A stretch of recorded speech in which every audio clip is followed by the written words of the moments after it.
Hello स्त्री, कैसी हैं आप सब। आज हम बात करेंगे हैशटैग हम सब पे। वो सारी बातें जो हम किसी के सामने डिस्कस तो करना चाहते हैं, किसी को बताना चाहते हैं, पर क्योंकि कोई हमारे आसपास सुनने समझने वाला नहीं होता है, हमें सही राय देने वाला नहीं होता है, इस वजह से हम अपनी कितनी ही बातों को किसी के सामने बता नहीं पाते हैं। तो इस पूरे हफ्ते में मेरी इतनी सारी फ्रेंड्स ने मुझे कमेंट करके अपनी बातें बताई हैं और आज मैं ऐसी ही कुछ कॉमन प्रॉब्लम लेने वाली हूँ जो हम सब फेस करते हैं। वेलकम टू स्त्री कॉर्नर। मैं हूँ आपकी फ्रेंड आराधना। ये वो कुछ परेशानियां हैं जो हम सब फेस करते हैं, जो हम किसी से बताना तो चाहते हैं और जिनको आज मैं डिस्कस करने वाली हूँ। तो सबसे पहली प्रॉब्लम जो है मेरी इन फ्रेंड की कि दीदी हमें गुस्सा बहुत आता है, प्लीज़ कुछ सल्यूशन दीजिए। ये प्रॉब्लम ना कुछ टाइम पहले तक मैं भी फेस कर रही थी और ये तभी होता है जब हम चाहते कुछ और है और होता कुछ और है। एक लाइन में बोलूँ तो हमारी लाइफ के डिसीजन कोई और ले रहा होता है। आप खुद एक बार सोच के देखिए कि आपके लाइफ के डिसीजन कौन ले रहा है। आई एम श्योर आप चाहते कुछ और है और होता कुछ और है, क्योंकि आपके लाइफ में जितने भी निर्णय हैं वो कोई और ले रहा है। आपको क्या करना है, आपको क्या पहनना है, आपको कहाँ जाना है, किसके साथ जाना है, वो कोई और डिसाइड कर रहा है और इसीलिए आपका गुस्सा बढ़ते जा रहा है। मोस्टली केसेस में ऐसा ही होता है कि हमें गुस्सा तभी आता है जब हम चाहते कुछ और है और होता कुछ और है। तो कोशिश करिए अपने लाइफ के डिसीजन खुद लेने की, और जब भी आपको गुस्सा बहुत ज़्यादा आए, आपको कंट्रोल ना हो, तो उस टाइम आप कोशिश करिए कि लंबी गहरी सांसें लें। अभी भी अगर मैं अपने बच्चों को कुछ समझा रही हूँ, मैं कुछ बता रही हूँ कि ऐसे नहीं, आप लोग ऐसे करो, 2 बार 3 बार 4 बार समझा रही हूँ, बट फिर भी मेरे बच्चे उस चीज़ को गलत कर रहे हैं, तो मैं फ्रस्ट्रेट हो रही हूँ क्योंकि वो चीज़ें मेरे अकॉर्डिंग नहीं हो रही हैं। तब मुझे जब गुस्सा आता है और मैं लंबी गहरी सांसें लेती हूँ, कोशिश करती हूँ कि ऑक्सीजन जितना हो सके उतना मेरी बॉडी में जाए, तब हमारा जो गुस्सा है ना वो कंट्रोल हो जाता है। क्योंकि गुस्से में फिर हम बच्चों पे गुस्सा निकाल देते हैं और बाद में बहुत रिग्रेट होता है कि मैंने बच्चों को मार दिया। तो इसलिए आप ये एक ट्रिक कर सकती हैं। आपको जब भी बहुत ज़्यादा गुस्सा आए, आप मुंह से सांस छोड़िए, मतलब इनहेल करिए और एक्सहेल अपने मुंह से करिए, ताकि आपके बॉडी में ज़्यादा से ज़्यादा ऑक्सीजन का फ्लो हो और गुस्सा थोड़ा कंट्रोल हो पाए। तो आई थिंक अब इस चीज़ का आपको सल्यूशन मिल गया होगा। अब हम बात करते हैं सेकंड प्रॉब्लम के बारे में। मेरी एक फ्रेंड है जो कमेंट कर रही है कि दीदी आपके वीडियोस देख करके या फिर ऐसे भी हम पढ़ना चाहते हैं, कुछ करना तो चाहते हैं, बट मोटिवेट भी काफ़ी ज़्यादा होते हैं, बट काम करने के बाद ना हमें थकान इतनी ज़्यादा हो जाती है कि हमारा फिर हिम्मत नहीं होता है कि हम बैठ के पढ़ाई करें या फिर कुछ भी एक्स्ट्रा काम करें। यूँ बोलूँ तो उनको थकान बहुत जल्दी हो जाती है। तो ये प्रॉब्लम हम जितनी भी महिलाएं हैं, जितनी भी लड़कियां हैं, अभी इस एज में भी हम सब फेस करते हैं। इवन मैं पर्सनली इस प्रॉब्लम को फेस करती हूँ और अभी मैं कल ही गई थी इसी प्रॉब्लम के सल्यूशन के लिए, क्योंकि हमारी बॉडी में हर महीने हार्मोनल चेंजेस होते हैं और ये जो इतनी रिस्पॉन्सिबिलिटी है, ये सारी चीज़ें वैसे की वैसे ही हैं। ये सारे लोग डिपेंड ही हैं आप पे।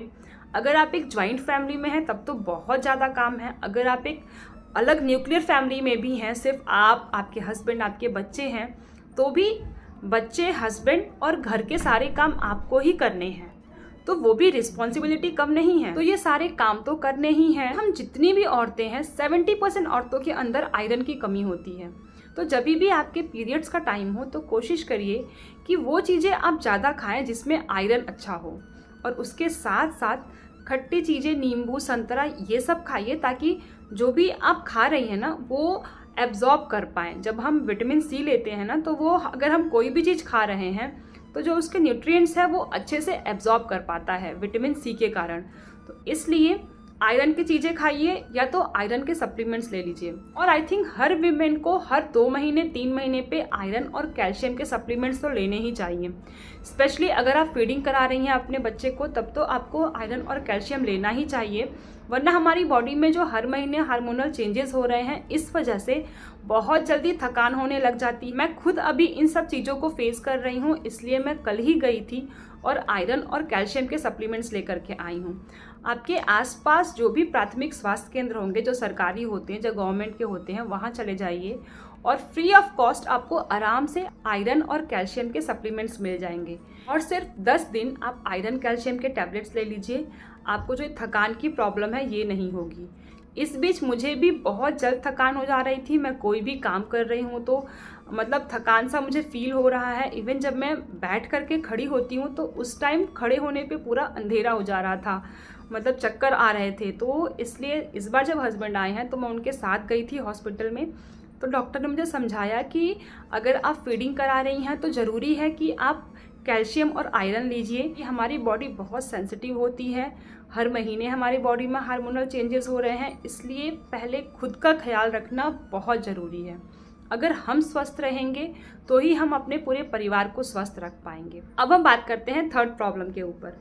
एक मेरी फ्रेंड ने बोला है कि दीदी मेरा सीटेट बार बार क्लियर नहीं होता है, प्लीज़ कुछ हेल्प करिए।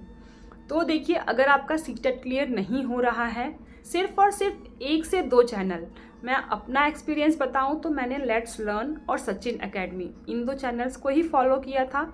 इनके सारे आप वीडियोस देख जाइए और उसके बाद, क्योंकि आपको ऑफलाइन देना है, तो आप प्लीज़ कोई प्रैक्टिस सेट की बुक ले लीजिए।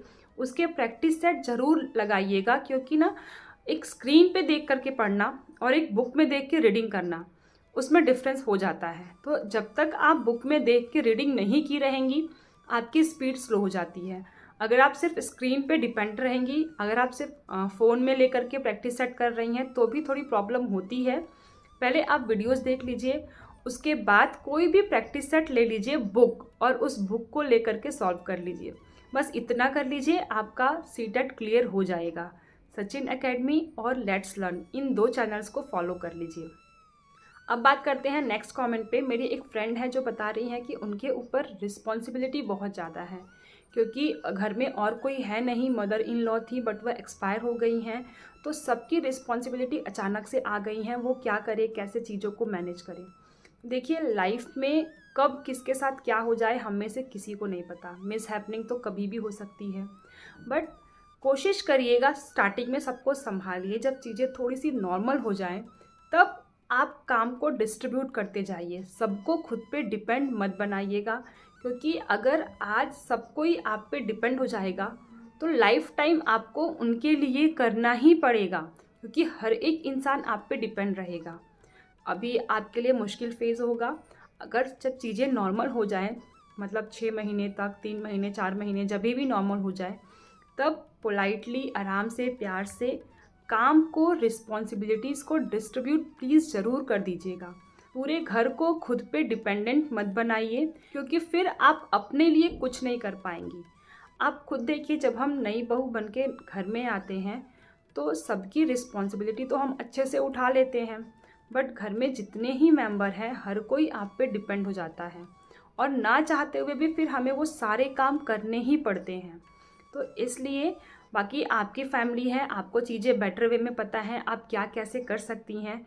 मेरा पर्सनल सजेशन यही है कि अगर अपने लाइफ में कुछ करना है, अपने लिए करना है, तो घर के लोगों को देख करके काम को, रिस्पॉन्सिबिलिटीज़ को उस अकॉर्डिंग डिस्ट्रीब्यूट करिए। थोड़ा ना बोलना भी सीखिए। ज़्यादा ही बड़प्पन दिखाने से लॉस अपना ही होता है। जहाँ पे आवश्यकता हो वहीं पे चीज़ों को पकड़िए। आवश्यकता से ज़्यादा अगर आप अच्छा बनेंगी, सबके लिए करेंगी, फिर आपके लिए ही प्रॉब्लम क्रिएट होगी। अब एक मोस्ट कॉमन कमेंट कि दीदी आप रहती कहाँ हैं? तो मैं रहती हूँ लखनऊ में, तेलीबाग के पास, वृंदावन में। जितने भी लोग तेलीबाग में होंगे, वृंदावन के पास होंगे, वो मुझसे मिल सकते हैं। अगर आप इंटरेस्टेड हैं तो बताइएगा, मैं कोशिश करूँगी किसी दिन आप लोग से मिलने की। आई थिंक 8 मार्च को हम मिल सकते हैं, मतलब मैं एक जगह सबको बुला सकती हूँ, कोशिश कर सकती हूँ, देखते हैं क्या होता है, उस टाइम सिचुएशन कैसी रहेगी। बट मैं रहती हूँ तेलीबाग में, वृंदावन के पास। अब हम बात करते हैं नेक्स्ट कमेंट, जो कि आप लोग हमेशा करते हैं कि दीदी मैं कोशिश तो करती हूँ पढ़ाई करने की, बट सिचुएशन ऐसी आ जाती है कि मैं पढ़ नहीं पाती। सिचुएशन हम सबके साथ ऐसी ही आती है कि हम पढ़ नहीं पाते हैं। बट अगर आपको पढ़ना है, आपने कोई टारगेट सेट किया है, तो उसके लिए मोटिवेशनल कोट लिखिए। आपका टारगेट क्या है सिर्फ उतना ही एक पेपर पे लिख लीजिए और उस पेपर को सबसे ज़्यादा हम टाइम कहाँ स्पेंड करते हैं, किचन में, अपने बेडरूम में, इन 2 जगहों पे पेस्ट कर दीजिए। जहाँ जहाँ आप जाएंगी ना, किचन में जब भी जाएंगी खाना बनाने, आपके सामने वो लिखा हुआ रहेगा और आप किचन के जो फिजूल के काम है वो नहीं करेंगी, फटाफट अपने काम को ख़त्म करेंगी। बेडरूम में आएंगी, आपको वो दिखाई देगा और वहाँ पे अपना टाइम वेस्ट नहीं करेंगी। अगर आपको नींद नहीं आ रही है तो फालतू का बेड पे नहीं सोएंगी आप। ये आप यूज़ कर सकती हैं। बाकी तो कब किसके साथ क्या हो जाए नहीं पता, कब हमें कैसे कहाँ जाना पड़ जाए नहीं पता, तो वो सारी चीज़ें साइड में हैं। बट जो चीज़ें हमारे कंट्रोल में हैं उन पे हम काम कर सकते हैं और ऐसे ही आप अपना टाइम अपने लिए बचा सकती हैं।